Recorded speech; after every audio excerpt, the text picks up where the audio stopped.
Wala ka pa bang balak na kausapin ang iyong mama, Angela? Tanong sa kanya ni Lola Soledad kinagabihan. Mula nang dumating sila ni Danny, dako 3 ng hapon na hindi na siya lumabas ng kwarto. Nagmukmuk na lang siya doon. Habang iniisip kung bakit sa kabila ng pagtanggap niya sa alok ng kasal ni Abdul, ay patuloy pa rin siyang ginugulo ng alaala ni Danny. Hindi ba dapat ay masaya siya? Hindi ba dapat ay mapanatag ng kanyang kalooban? Pero hindi.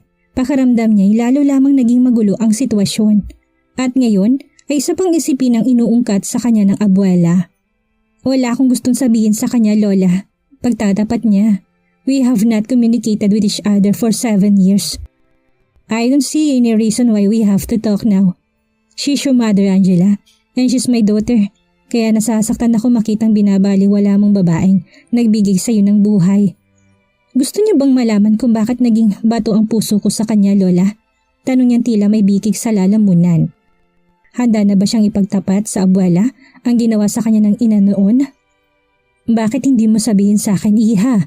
Baka sakaling maunawaan ko't magawa ng paraan para magkasundo na kayong dalawa. Matapos ang sandaling pananahimik ay napailing si Angela. No, I'm sorry, I can't. Sabi niya, hindi pa siya handang ipagtapat dito ang nakaraan. Igagalang kong desisyon mo, Angela. Pero sana'y huwag mong hayaang masayang ang panahon. May mga bagay na hindi pinagpapabukas. May kasabihang nalalaman mo lang ang kahalagahan sa iyo ng isang tao kapag wala na siya. Huwag mo sanang hintayin magkatotoo sa iyong kasabihang iyon.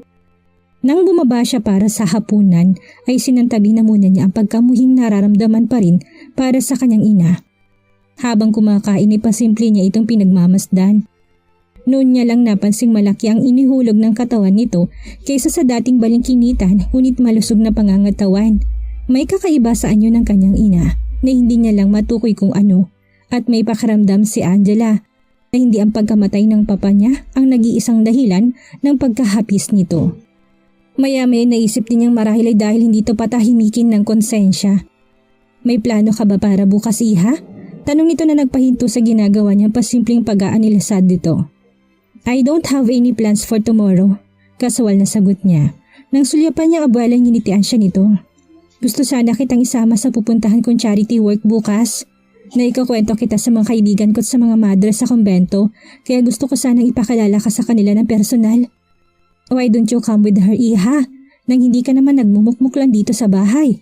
It's a great idea, don't you think so? Segunda ni Lola Soledad. Alam niya isang paraan niya ng pagsasabi nitong sana ay pumayag siyang sumama sa ina dahil nais niyang pasayahin ang abuela ay napilitan siyang sumang-ayon.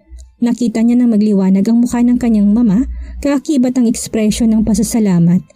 Nang sumunod na araw, maaga palang iginayak na ni Angela ang kanyang sarili para sa lakad nilang ito. Nang sumilip siya sa labas ay nakita niyang nililinis ni Mang Dado ang sasakyan ni Danny.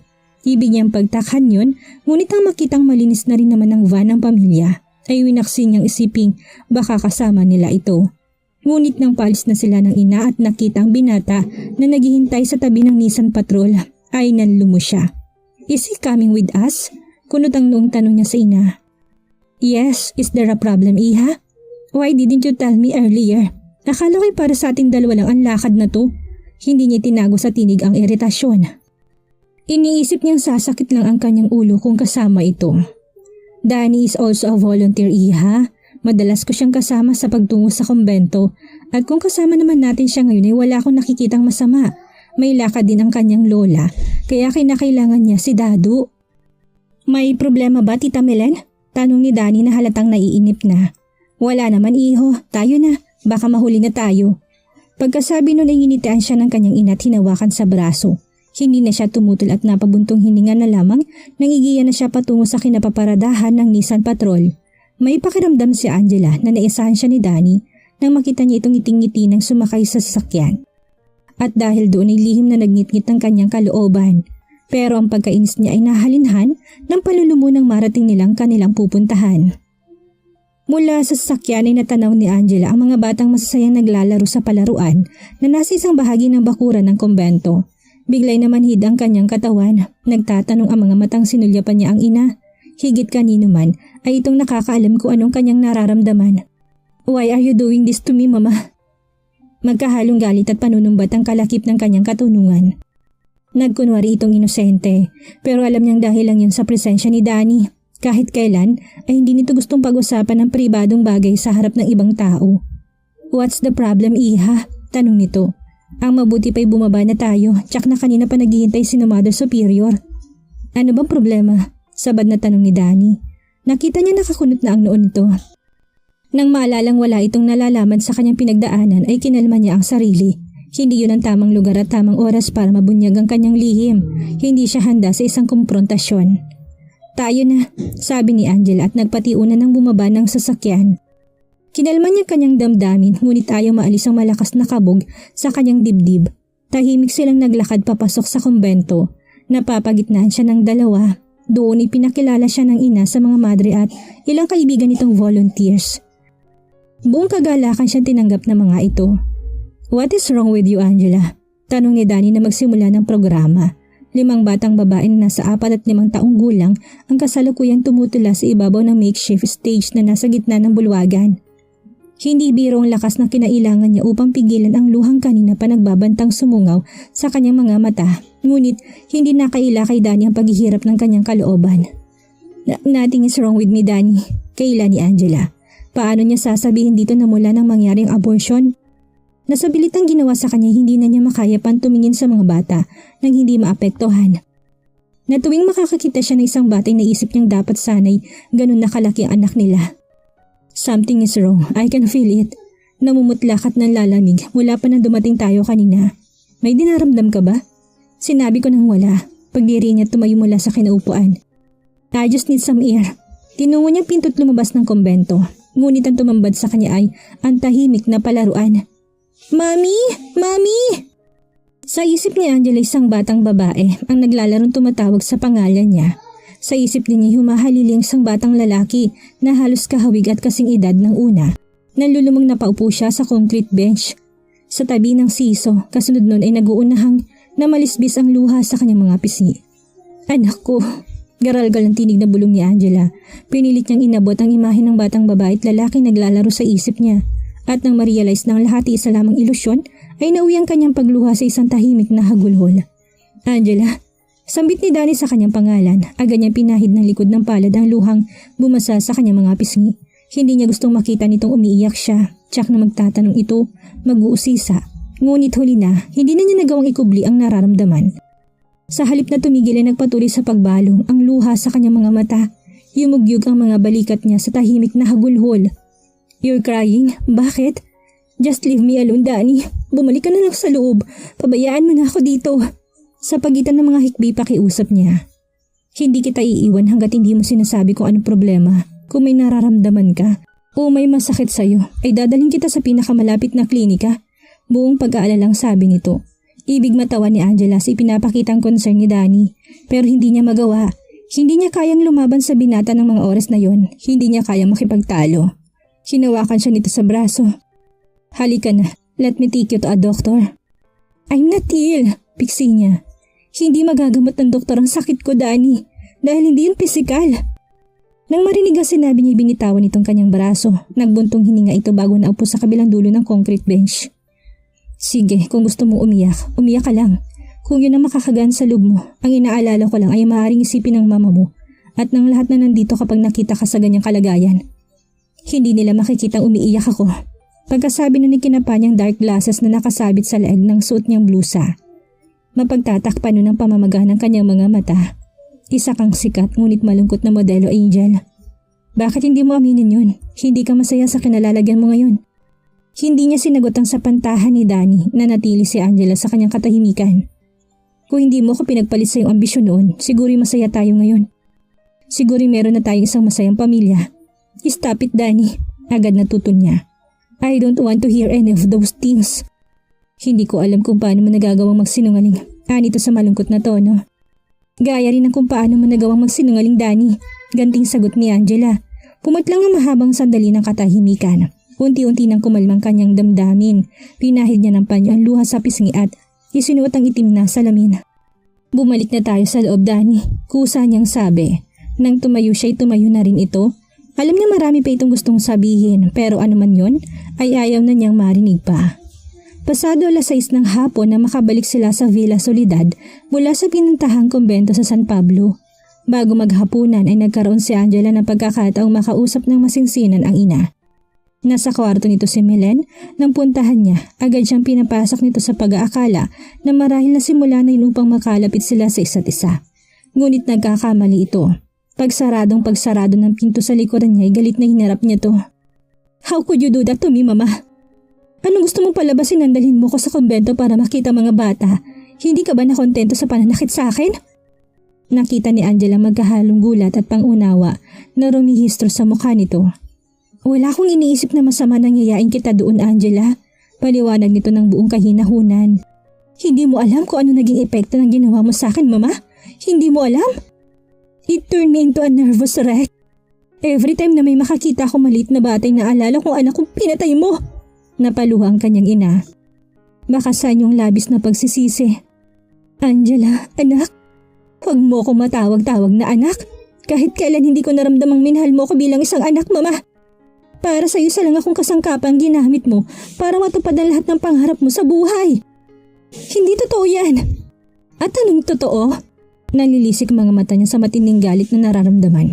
Nang mga oras na yun lang niya nagawang ibuhos ang lahat ng sama ng loob sa ina. "Mahal kita, Angela. Ikaw ang aking nag-iisang anak. Marahil na nagkamali ako nun, pero ang lahat ay ginawa ko para magkaroon ka ng magandang kinabukasan. Hindi ko kailanman iniisip na mapasama ka." "Liar! Maniwala ka sa akin, anak. Mahal kita. At kung magagawa ko lang ibigay sa iyong anak na pinakamimithi mo, ginawa ko na. Pero hindi ko na may babalik ang nakaraan, kaya nakikiusap ako, patawarin mo na ako. Matagal ko nang pinagsisihan ang pangyayaring iyon. Ibalik mo muna ang buhay ng anak ko na pinatay mo bago kita patawarin. Kung hindi mo magagawa yun, huwag ka na umasa mapapatawad pa kita." "Anak, huwag kang magtaka kung bakit ako nagkaganito, Mama. Ikaw ang nagturo sa akin." Pagkasabi na mabilis na niya itong tinalikuran, narinig pa ni Angela ang pagmamakaawa nito, ngunit hindi na niya pinansin. Pagbaba na hagdan ay nasa lubong niya ang kanyang Lola Soledad. Kinakitaan niya ito ng pag-alala nang makita siyang umiiyak. "Angela? Sinira ng Mama ang buhay ko, Lola." Bulalas niya. "Pinatay niya ang anak ko." "Ha?" Sinundan siya nito nang makitang palabas siya ng pintuan. "Saan ka pupunta, Angela?" "Sa impyerno!" Sigaw niya't nang makalabas ng bahay ay agad tinungo ang kinapaparadahan ng kanyang sasakyan. Angela, saan ka pupunta? Huwag kang umalis, iha!" Narinig niya nakikiusap na tinig ng abuela, ngunit hindi niya ito pinansin. Matapos buhayin ng makina ay mabilis na niyang minaniobra. Palabas ng bakuran ang Mercedes-Benz sedan. "Angela!" Hilam sa luhang mga mata ni Angela habang minamaneho ang kotse palayo sa Villa Soledad. Pakiramdam niya sa sarili isang bulkan na nagbabantang sumabog anumang sandali. Ang katatapos na argumentong nabagitan sa kanila ng ina ay ang unang pagkakatong binulalas niya ang kinikimkim na sama ng loob dito mula lang magbalik siya ilang araw pa lamang ang nakakaraan. Pinipilit na niyang kalimutan ng trauma sa abortion na isinagawa sa kanya. Pero nang makita niyang mga bata sa kumbento ay parang mitya yun na naging dahilan upang sumabog ang galit na naipon sa kanyang dibdib. Litong isip ng marating niyang highway ay pinatakbo niya ng matuli ng sasakyan, pero hindi pa siya lubusang nakakalayo nang mapansin niyang Nissan Patrol ni Danny na nasa likuran. Marahil ay pinasundan siya ng abuela dito.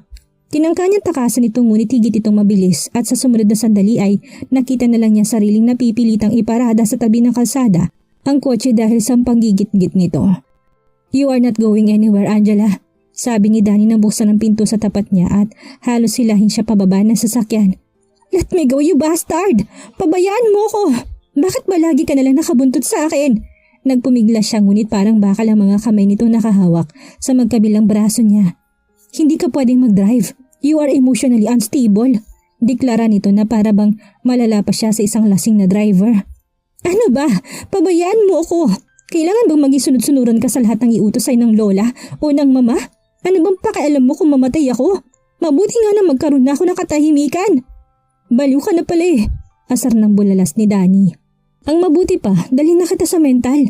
Pagkasabi nun ay binalingan nito si Mang Dado na tila litong nakatingin lamang sa kanila. "Iuwi nun ninyo ang kotse sa bahay. Pakicheck kung nasa loob pa niya ng susi." "Nandito pa, Danny," anang matanda matapos silipin. "Sige ho, Mang Dado, pakisabi na lang kay Lola Soledad na nasa akin ang kanyang apo." "Ano to, kidnapping?" Galit na tanong ni Angela, bagaman alam na wala ng rason ng mga sinabi. Ouch! Ano ba? Reklamo niya ng pasalyasan nitong ipasok sa sasakyan. Huwag na huwag kang kikilos dyan. Banta nito bago lumipat sa panig ng manibela. Pagkasakay pinarangkada na ni Danny ang Nissan Patrol. Wala na siyang nagawa kung hindi ang magmaktol. Bubulong-bulong na humalagkip-kip na lamang siya at tinuon sa labas ng bintana ang tingin. Where are you taking me? Galit na tanong niya nang makitang papaliblib ang lugar na pinapasok nila. Kung saan na sila naroon na hindi niya alam. Ang tsak lang niya ay bundok banahaw nang natatawnaw niya sa unahan. Ibalik mo na ako sa bahay. Where are you taking me? Naniniwala ka bang kaya kitang gawa ng masama, Angela? Tanong nito na hindi naikumbli sa tonong pagkaaliw. Pinagtatawanan mo ba ako? Lalo pang nagatungan ng pagkaasar niya sa lalaki. Abat hindi. Bakit naman kita pagtatawanan? Mukha ka bang katawa-tawa? Hindi ko lang gusto yung tono ng pananalita mo. Saan mo ba talaga ako dadalhin? Sako pa ba ito ng sibilisasyon? Baka naman balak mo na akong patayin kaya dito mo ko dinadala sa liblib na lugar na to. Yun bang sinasabi mong paghihigante? Nilangkapan niya ng sarkasam ang sinabi. Narinig ni Angela na napapahalakak ito. Tinakpan niya kanyang mga tenga sa labis na pagkaasar. Hindi kita papatayin, Angela. You are too beautiful to die, you know? Isa pa, hindi ako kriminal. May gusto lang akong ipakita sa'yo at gusto ko rin ilayo ka muna para lumamig ang ulo mo. Malamig ng ulo ko kaya ibalik mo na ako, sikmat niya. Malamig, nakikita ko pang umuusok yung bumbunan mo. At muli humagalpak si Danny ng tawa. Shut up! Siguraduhin mo lang na walang masamang mangyayari sa akin. Dahil kapag nagkataon, dedemanda kita. Pananakot niya upang pagtakpan ng kabang nababangon sa kanyang dibdib. You're in good hands, sweetheart. Tinitiyak ko sa'yo hindi ka masasaktan sa gagawin ko. Danny! Bulalas niya na iskandalo sa mali siyang kalakip noon. What? May sinabi ba akong masama? It's useless talking to a madman. Sabi niyang puno ng pang-iinsulto. Upang matapos na lamang ang kanilang pagtatalo ay natahimik na lang siya. Hinayaan niyang tumawa nang tumawa si Danny. Idinalangin niyang mabilaukan sana ito ng sariling laway.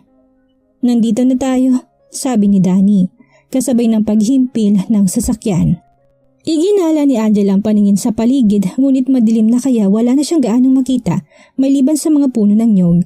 Sa hindi kalayuan ay may tanglaw na munting liwanag na nang suriin niyang mabuti nakita niyang isang lampara yon na nakasabit sa balkonahe ng maliit na kubo. Yun ang dampa ng katiwala ko dito sa farm, sabi ni Danny nakapagpalingon sa kanya.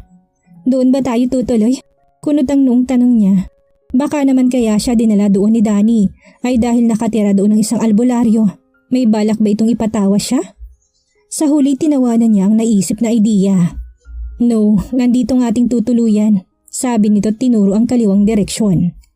Nang bumaba si Danny ng sasakyan ay napatingin si Angela sa suot na relo. Pasado 8:00 na ng gabi at pusikit na ang dilim sa lugar na yon. Hindi siya tumutol ng alalayan siya nito sa pagbaba. Iginiya siya nito papasok sa tila bakurang, natatamnan na matataas na halaman at punong kahoy. Hindi niya inaasahang sa likod ng mga yon ay isang bahay na yari sa sawali at kawayan. Katamtaman ng laki noon, nakaangat sa lupa ng 7 baitang. Sa andap ng liwanag ng bumbilyang nakadikit sa maliit na poste ay naaninaw niya sa silong nun ang mga kulungan ng panabong na manok. Hawak siya ni Danny sa kamay nang pumanhik sila sa sementong hagdan. Balkonahe ang unang daraanan bago makapasok sa kabahayan. May kinapa ito sa unang haligi at kasabay ng mahinang klik ay nagliwanag ang balkonahe. Nakita niyang malinis at makintabang sahig na kawayan. Tila kabubunot lang, wala ring alikabok, maging ang mga kutsara at tropillos na nakapatong sa kawayang upuan. Dito ka na muna, bubuksan ko lang ang pinto, sabi nito na tahimik niyang tinanguan. Hustong nabuksan itong pinto nang marinig ni Angela ang boses ng isang matandang lalaking tumatawag sa pangalan ni Danny. Ilang saglit pa humahangos na pumanik ang isang maliit na lalaking sa tansya niya ay liyebo 60 na, may itim at napapanot na ang ulo. Nakasuot ito ng puting kamesa dentro at itim na puruntong. Kapansin-pansin ang itak na nakalagay sa puluhang nakatakli sa bewang nito. Ngumiti ito sa kanya. Nalantad sa paningin ni Angela ang mga ngipin na babad sa nganga. Magandang gabi, attorney. Bati nito matapos siyang tanguan. Magandang gabi naman, Mang Modesto. Kamusta na ho? Mabuti naman, attorney. Akala ko sa linggo pa kayo darating. Hindi ako nakapaghanda ng makakain. Ngumiti at sinabing walang dapat alalahanin ng matandang lalaki. Pagkatapos ay pinakilala siya nito. Nakita ni Angela nang lumuwang ang pagkakangiti ng huli. Inakala marahil na isa siya sa mga babae ni Danny. She wondered kung ilan ang nadala nito doon. Kumpleto naman ang stocks mo sa fridge, attorney. Meron din diyang mga dilata. Kung gusto mo ipagluluto ko kayo. Madali lang naman yon, sabi ni Mang Modesto. Huwag na kayong magabala, kaya na namin ang aming mga sarili. Sanay naman ho ako magluto. Nakakahiya nga sa inyo dahil naabala pa kayo sa pagpapahinga. Naku, wala yun, attorney. Siya nga pala, kung hindi pa kayo aalis bukas ipapakita ko sa inyo ang taniman ng marigoso. Marami ng bunga. Pwede na kayo mamitas ng dadalin nyo. Sige ho, Mang Modesto. Salamat ho. O sige, maiwan ko na kayo ha. Muli itong nagpaalam sa kanya bago tuluyang bumaba ng hagdan. Wala nang matanday, nakatingin pa rin siya sa dinadaanan nito. Iniisip niya kung bakit tila pamilyar sa kanyang mukhang iyon. Kamukha siya ni Berting Labra. Ani Danny na tila nabasang nasa isip niya. Natatawa siyang sumang-ayon. It's good to see you smile again, Angel. Puna nito. Pagod na rin ako sa pakikipagtalo kaya maaari sigurong kahit isang gabi lang ay magturingan tayong magkaibigan. Akala ko ba hindi tayo pwedeng maging magkaibigan kahit kailan? Tanong ni Angela bagaman pumapayag na ang kalooban sa suhestyon nito. We can break the rules sometimes. Kibit balikat na sabi nito. Sige, ikaw ang bahala. Good, ang mabuti pumasok na tayo. Maghanda tayo ng makakain. Tsak na nagugutom ka na? Walang salitang sumunod si Angela kay Danny papasok sa kabahayan. Bagamat simple ang mga kagamitan sa loob noon, ay maganda at maayos naman. Ang dalawang pinto sa kanan nila ay natitiyak niya sa dalawang kwarto. Hindi siya nagkamali ng buksan ni Danny isa at buhayin ng aircon.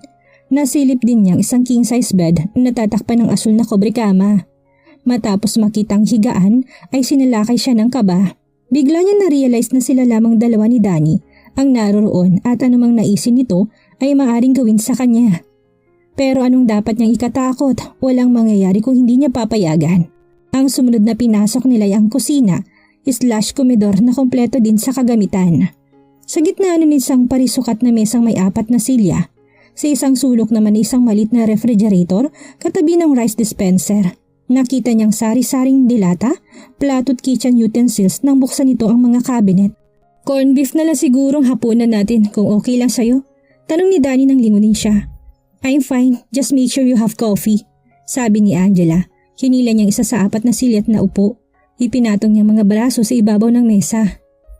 Marami akong stocks na kape dito, mamili ka na lang, sabi nito at nagsimula ng buksan ng delata. Maya-maya pa'y binuksan na nitong gas range, isinalang isang non-stick pan na kanina'y nakasabit sa tapat ng lababo. Hindi nagtagal at nagluto na si Danny. Nagpakulo na rin ito ng tubig sa takore habang naglalagay ng kape sa 2 tasa. Hindi siya nainip dahil mabilis itong nakapaghanda ng hapunan. Sa loob lang ng 15 minuto ay inihihain na ni Danny ang plato ng corned beef at itlog sa harap niya kasama umusok na tasa ng kape. Thanks, sabi niya at nagsimula sa mabagal na pagkain. Hindi niya mapigilan ang sulyapan nito tuwing hinihigop niya ang kape.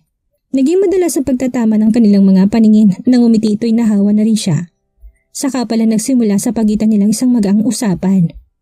Kay Mang Modestong lupang kinatitirikan itong bahay, pati na rin yung 3 ektaryang taniman ng mga gulay. Biyudo na si Mang Modesto kaya mag-isa na lang siyang namumuhay dito. Yung pinagbilan niya na itong lupa, pinapaharal niya sa 2 niyang anak na lalaki. Kalahati lang ng kabuuan ng lupain ang binenta niya sa akin. Magandang bahay ng matandang yung sa may bukana, pero madalas na doon siya sa kubo niya tumutuloy. Hindi raw niya makasundong asawa ng anak niyang panganay. Muli niya pinagmasdan si Danny mula sa pagkakadikit ng mga labi niya sa tasa ng kape. Iniisip ni Angela kung paano sa napakaikling panahon lang ay nagkaroon na ito ng malalaking property. Milyon na bang tinatanggap nito sa bawat kaso? Siguro nagtataka ka kung paano ako nagkaroon sa perang pinambili nito. Nito na tila nabasang iniisip niya. Mabait ang iyong papa, Angel. Hinikayat niya ako na sumosyo sa import-export business niyo. Kahit ang totoo'y napakalit lang ng naisosyo kong puhunan. Pero hindi raw mahalaga yun. Ang mahalaga, sabi sa akin ni Tito Ricardo, ay mapaghandaan ko ang ating kinabukasan. Anong ibig mo sabihin? Maang natanong niya. Paano nasangkot ang kanyang papa sa usapan? 4 na taon na mula nang ipagtapat ko sa papa mo ang tungkol sa ating 2, Angela. Sinabi ko sa kanyang mahal kita ng higit pa sa buhay ko at nakahanda ako maghintay sa iyo kahit abutin pa ng mahabang panahon. Sabi ko hanggat hindi ka nag-aasawa, buhay pa rin sa akin ang pag-asang tayo pa rin na magkakatuluyan. Ipinakita ko sa kanya na karapat-dapat ako para sa'yo. Nagsunog ako ng kilay sa pag-aaral. Tiniyak kong matutupad ang lahat ng aking ambisyon. At lahat ng yun ay para sa'yo. Siguro nakita ng papa mo na tapat ang aking damdamin kaya tinulungan niya ako.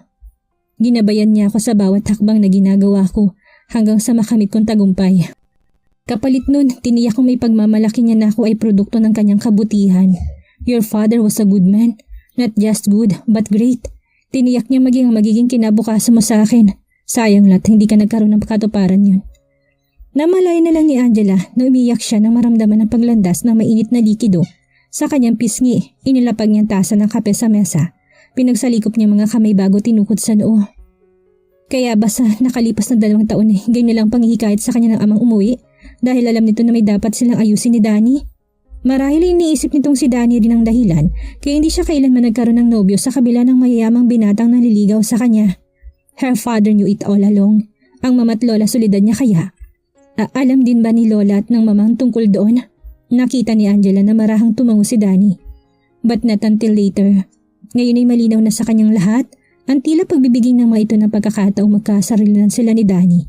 Ang makahulugang tinginan ng mga ito nang banggitin niyang tungkol kay Abdul at ang pagkagulat ng mga ito nang tanggapin niyang alok na kasal ng lalaki. At marahil ang pagsasama sa kanya ng ina sa kumbento ng araw na yun ay paraan din ito upang magkasama sila ni Danny. They had been playing Cupid mula pa nang dumating siya, hindi nga lang sa masyadong obvious na paraan dahil sa paggalang ng mga ito na pinagluluksang pagyao ng kanyang ama.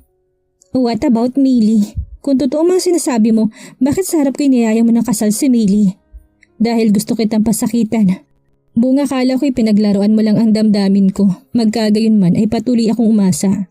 Pero napagod din palang puso. Nang magbalik ka ay matindi ng galit na nandito sa dibdib ko. Kaya gusto mo maghiganti? Aniya sa kasinundan ng buntong hininga. Sa pagkabanggit sa bagay na yun ay muling nabuo sa isip niyang pagdududa. Paano kung lahat ay gawa-gawa lang nito? Paano kung ang lahat ay pawang kasinungalingan? Inaamin kong yun ang nasa isip ko noong una, lalo pa nung bumalik at ipakita mo sa akin wala na akong halaga sa'yo. Natuluyan mo na akong kinalimutan ng nakaraan. Kahit kailan hindi ako nakalimot, Danny. Ani ang malakas lamang ng konti sa isang bulong.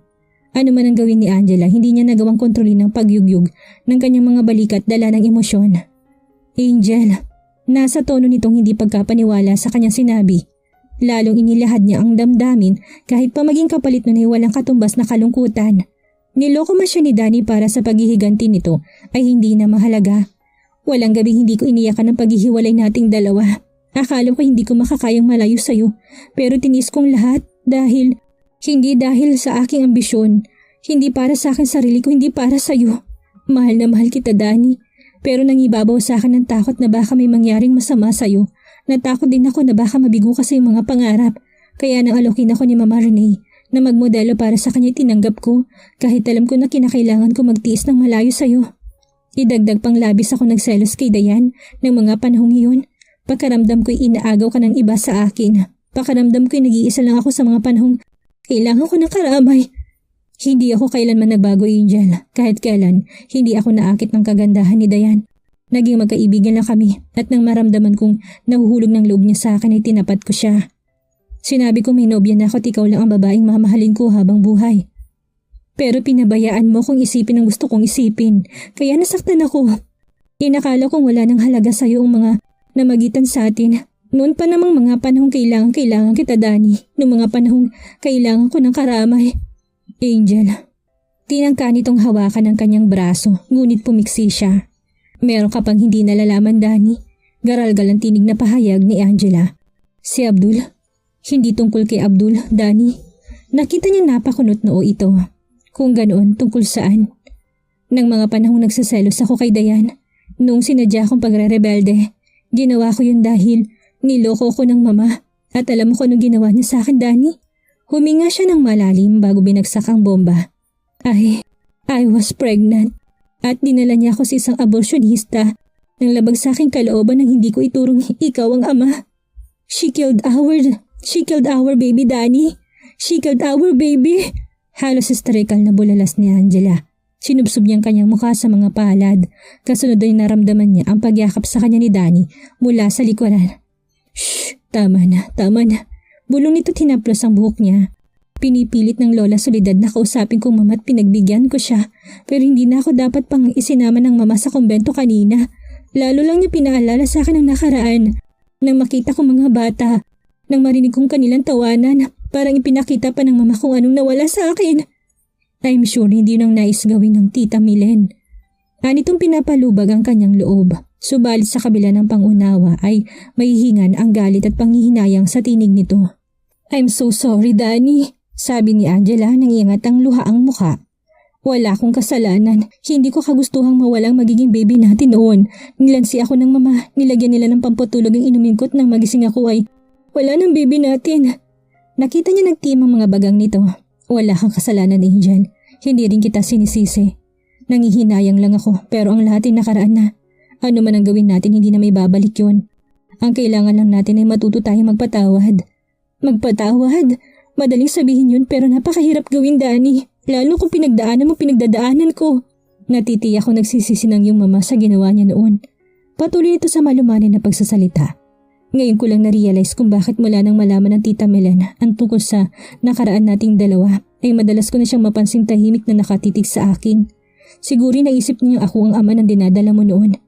Tinitigan niya si Danny, hindi nagtagal ay napansin niya namumula na rin ang mga mata nito sa pinipigil na pag-iyak. Kasunod nun ay pinisil itong pagitan ng mga mata habang walang tigil sa panggagalit ang mga ngipin. Kay dali mong sabihin patawarin kong mama. Puno ng hinakit niyang sabi. Pero ako, Danny, kailan mo ko mapapatawad sa ginawa kong paglayo sa'yo? Hindi ito nagawang sagutin ang tanong niya. Parang piniga ang puso ni Angela sa isiping mas madali pa para dito ang patawarin ng kanyang mama kaysa sa kanya. Di yung naging kasalanan lang naman niya ay inuna niyang isaalang-alang ang kapakanan nito. I understand kung mahirap sa iyong patawarin ako ngayon, but I know in time you will. Sabi niya pinigil ng patuloy na pag-alpas ng emosyon. Nakadama siya ng awa sa sarili. Nang lumipas sa mga sandalit hindi niya marinig ang inasahang marinig, mula kay Danny kinolekta niyang nakawindang-windang na damdamin. She collected her pride. Matapos ang ginawa niyang pagtatapat ay inasahan niya magiging maayos ng lahat sa kanila. Umaasa siyang sasabihin nito na kasabay sa paglimot nila sa nakaraan ay ang pagsisimulang muli. Pero wala siyang narinig kay Danny. At nakakapanghinayang dahil kung hiniling lang nito ng mga oras na yon, natalikuran niya ang binitawang pangako kay Abdul. Ay gagawin niya pero naisip din ni Angela na marahil hindi rin ito magawang talikuran si Maylie. I'm sorry, sabi niya habang tinuto yung mga luha sa pisngi. Wala kang dapat ihingi ng paumanhin. Formal pa rin sabi ni Danny. No, ngumiti siya upang ikubli ang paghihirap ng kalooban. Dahil sa ginawa ko'y naabala kita. I'm sorry. It's alright. Tumangu-tango siya. Siguro dapat kaming mag-usap na muli ng mama. Pwede mo na ba akong ihatid sa Villa Soledad? Pagdakay tanong niya, natatakot siyang baka kung magdamag silang magkasama sa isang bubong hindi niya mapanghahawakan ng kanyang damdamin. Tumingin ito sa suot na relo, gayon din ang ginawa niya. Mag-aalas 7 pa lang. Kung tutuusin ay masasabing hindi pa malalim ang gabi para sa katulad niyang sanay sa pakipag-party hanggang umaga na bahagi ng kanyang trabaho bilang modelo. Pero si Danny ang magdedesisyon at hindi siya. At ang desisyon nito doon na sila magpalipas ng magdamag. Kung talagang gusto na raw niyang umuwi para makausap ng masinsinan ng kanyang inay, ihahatid siya nito bukas na bukas din. Wala siyang nagawa kung hindi ang sumang-ayon. Matapos nitong iligpit ng kanilang pinagkainan ay dinala na siya ni Danny sa kwarto para makapagpahinga. Tahimik siyang napaupo sa gilid ng kama habang kumukuha ito sa cabinet ng bihisan. Pwede mong isuot itong polo ko ngayong gabi. Basa na ng pawis siyang damit mo. Nito nang inabot sa kanyang isang asul na long sleeve polo. Walang imik na hinubad ni Angela ang suot na bestida. Hustong nasa paanan na niya yun nang humarap si Danny. Subalit ni hindi siya nag-abalang takpan ng sarili. Sinot niya ang damit nito ng walang pagmamadali habang ang kanilang mga matay nakatitig sa isa't isa. Nakita niya na magtiim ang mga bagang nito. Kasabay ng pagsasalubong ng mga kilay, ang pagkapukaw ng damdamin nito sa kanyang kahubdan ay malinaw ring mababakas doon. Ang sumunod na namalay ni Angela ay nasa harap na niya ito. Hindi niya malaman kung paano ito nakalapit nang halos hindi niya napansin. Ganun ka pa rin, Angel. Walang pinagkaiba sa alaala ng iyong imaheng hindi kailaman nabura sa aking isipan. Hinawin itong ilang hibla ng kanyang buhok na tumabing sa kanyang pisngi. Just the way I remember you. Dan, walang nanulas na kataga sa kanyang mga labi maliban sa pangalan nito. Why did we have to end like this, Angel? Tanong nitong malinaw na mahihinga ng paghihirap ng damdamin. Bakit kailangan maging ganitong kahihinatnan ng napakagandang simula ng pag-ibig natin? Siguri talagang hindi tayo para sa isa't isa, Dani. Sabi niyang animoy may bikig sa lalamunan. Siguro nga'y para ko kay Abdul at ikaw naman ay para kay Millie. Para sa akin ka lang, Angel. Para sa akin ka lang. Tutol nito. Don't you think ang 7 taon ay sapat na para ma-realize natin hindi talaga tayo para sa isa't isa? Muling nagunahan ng mga luha sa kanyang mga pisngi. May magagawa pa ba tayo para mabagong ating mga kapalaran? Pagkasabi na sinila siya ni Dani ng halik, isang mapusok na halik na nagpaalab sa ningas na nasa kanyang kaibuturan. At kung gaano kasidhi ang pananabik na nararamdaman ni Angela mula kay Dani, ganun din siya. Kaya nang ihiga siya ni Dani sa kama, hindi na siya tumutol. Bagkus ay tinugon niya ng init ang kapwa-init at hinayaang tupukin sila ng pagnanasang maangkin na muli ang isa't isa. Pakiramdam ni Angela ay nakauwi na rin siya mula sa mahabang paglalakbay. Na sa mga halik nito'y natighaw ang kanyang uhaw. Sa mga bisig nito na may napawi ang lahat ng kanyang takot at pag-aalinlangan. Ilang ulit nilang pinagsaluhan ang tamis ng kanilang pagmamahalan ng gabing iyon. Para bagang ang 7 taong pagkakawalay sa isa't isa ay sinulit nila sa magdamag. At bagaman kulang pang mga sandali, sapat na rin yun. Dahil alam nila sa kanilang mga puso na yun ay simula lamang ng mga darating pa. Pagod at nananakit ang katawan ni Angela nang sa wakas ay makontento si Dani. Ngunit kung nakatulog ito, hindi siya. Sinamantala niyang pagkakahimbing nito at buong suyo niya itong pinagmasdan. I love you so much, Dani. At tulad noon ay nakahanda ako magsakripisyo, matiyak ko lang ang iyong kaligayahan. Kahit anong hilingin mo'y gagawin ko dahil mahal na mahal pa rin kita. Nang makontento sa ginagawang pagtitig sa binata ay umunan siya sa braso nito habang ang isang braso niya nakayakap sa hubad nitong katawan. Ibig niya makatulog para makapagpahinga, ngunit ang kanyang emosyon ay pumipigil sa nais niyang mangyari. Natatakot ba siyang baka sa pagising niya ay panaginip lang ang lahat ng yun? Napangiti siya bago siniksik dito ang kanyang katawan. Sinikatan na sila ng araw sa ganoong posisyon. Good morning, Angel. Kasabay ng pagbati ni Dani ay ang magaang na halik na nararamdaman niya sa kanyang noo. Nagmulat siya ng mga mata at nakita itong nakangiti habang nakatunghay sa kanya. Oh, bulalas ni Angela at dinaklot sa dibdib ang kumot na bumabalot sa hubad niyang katawan. What time is it? Past 11. Nakangiti pa rin sabi nito. Nang hagurin niya ng tingin ng kabuuan nito ay nakita niya nakasuot lang ang lalaki ng boxer shorts. Nakagat niyang ibabang labi nang sa pagtingin sa mga balikat nito'y makitang bakas ng kanyang mga kuko. Malinaw na makikitang mga kalmot sa balat nito. Bakit hindi mo ko ginising? Akala ko ba ihahatid mo ko ng maaga? Tanong niyang nais pagtakpan ang nararamdamang pagkapahiya. I did, pero para ka palang mantika kung matulog. Kailangan ka muna palang pag-initin bago. Stop! Bulagat na putol ni Angela sa sasabihin pa ni Dani. Ayoko nang pag-usapan yun, okay? Kung pwede, lumabas ka na muna dahil magbibihis ako. Baka nag-aalala ng lola sa akin. Hindi niya gagawin yun dahil alam niyang nasa mabuti kang kamay. Nitong nilangka pa ng tawa. Brute, mabuting kamay ba yung dahil sa ginawa mo'y nananakit lahat ng aking kasukasuan? Ingos niya. Hinaplos nitong kanyang pisngi. Ang sex daw ay parang hangover. Kailangan mong magpauli para bumuting yung pakiramdam. Ano? Niskandalong bulalas niya. Nauwi sa halakakang tawa ni Dani. Relax, Angel. Hindi naman nakakamatay yun, hindi ba? Oh, mamamatay na ako sa sakit ng katawan kapag inulit mong pagsasamantala sa akin. Pagsasamantala? Hindi ba't ikaw may gusto sa nangyari sa atin? Biro pa nito. Sa inis ay binato niya ito ng unan. Nagtatawan namang lumabas na ito ng kwarto. Nang mapag-isa hindi napigilan ni Angela ang mapangiti sa sarili. Natapos na nga kaya na nagdaang gabi ang kanyang mga problema, kaya ngayon ay wala siyang nararamdaman kung hindi pawang kaligayahan. Bihis na si Angela nang lumabas ng kwarto. Naabutan niyang nagluluto ng tanghalian nila si Dani. Habang hinihintay na malutong pagkain ay lumabas siya patungo sa balkonahe at nagpahangin. Ayaw na muna niyang isipin kung anong mangyayari pagkatapos na namagitan sa kanila. Nais niyang patagalin pa ang nararamdamang kaligayahan. 12:00 tahimik silang nagsalo sa tinolang manok at kanin. Marami siyang gustong itanong kay Dani, ngunit ginalang niya ang pananahimik nito. Tulad niya'y tila nahulog din ito sa malalim na pag-iisip. 1:00 ng hapon at may kalahating oras na rin silang nakakapagpalipas ng kabusugan. Na magyaya na siyang umuwi. Sumang-ayon nito, Matapos kausapin at mapagbilinan si Mang Modesto ay lumakad na sila. May kalahating oras na silang bumabiyahe nang mapansin ni Angela na ibang tinatahak na daan ng Nissan Patrol. Hindi pa uwi sa Villa Soledad, bagkus ay tila papasok sa Quezon Province ang sasakyan. Saan tayo pupunta? Tanong niya nang makalagpas sila sa arkong nagpapatunay na papasok na sila sa bayan ng Chaong. Nagpatuloy pa muna sa tahimik na pagmamaneho si Danny bago'y maya may inihinto ang Nissan Patrol sa gilid ng daan.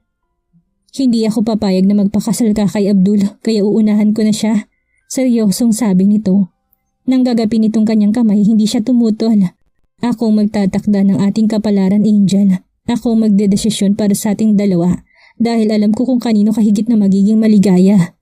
Nagtaka siya nang hugutin nito mula sa kanyang kamay ang engagement ring na bigay sa kanya ni Abdul.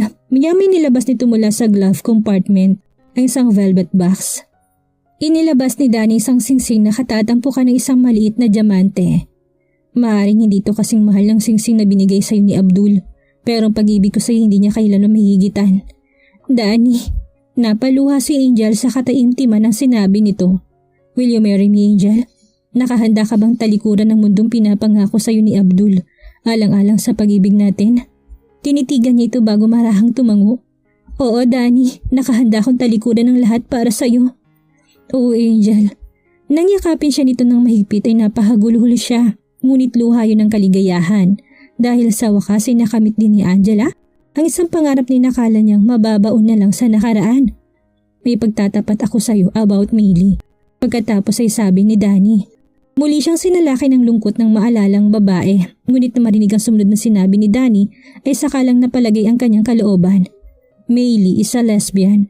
Kung nakasakay siya sa sinabi ko noon ay dahil napagtatakpan ko rin naman ang tunay na pagkataon niya sa kanyang papa. You see, ginamit lang namin ang isa't isa para pagtakpan ang aming mga damdamin. Oh my, kaya pala sa akin siya lapit ng lapit nung nag-night swimming tayo. Ngayon, naunawaan ni Angela kung bakit kakaibang mga tingin ito sa kanya. Para bang hangang-hanga ito sa kanyang kagandahan. Malaki ang paghanga niya sa'yo, alam mo ba yon? Natatawang sabi ni Danny. May pagtatapat din ako sa'yo, sabi niya nang kumala sila sa pagkakayakap sa isa't isa. Ano yun? Hindi totoong may namagitan sa amin ni Abdul, gawa-gawa ko lang yun para pasakitan ka. Sumusumpa ako, Danny, walang ibang lalaki umangkin sa katawan ko, maliban sa'yo. Ilang sandali siya nitong tinitigan bago maya-may ngumiti. Alam ko, kahit hindi mo sabihin, anitong puno ng kahulugan. Alam mo, paano? Ibinulong ni Danny sa kanyang kasagutan at bilang tugon ay pinagkukurot niya ito ng pino sa tagiliran. You're a naughty boy, Attorney Mendoza, sabi niyang kunwari na asar. Dapat lang na masarapan ka sa lutong yun dahil ikaw lang ang nakatikim. I know, Mrs. Mendoza, I know. Pagkatapos nun isang masayang halakhak ang kanilang pinagsaluhan. Saan nga pala tayo pupunta? Tanong ni Angela nang muli nitong paandarin ng sasakyan. To our honeymoon. Bulalas nito. Danny, kunway may konti pa siyang pagtutol pero sa kanyang kalooban, 100% siyang sumasang-ayon. Dito na po nagtatapos ang kwentong pag-ibig ni na Angela at Danny. Maraming salamat po sa lahat ng sumuporta at sumubaybay. Muli magkita-kita po tayo sa susunod pa nating istorya.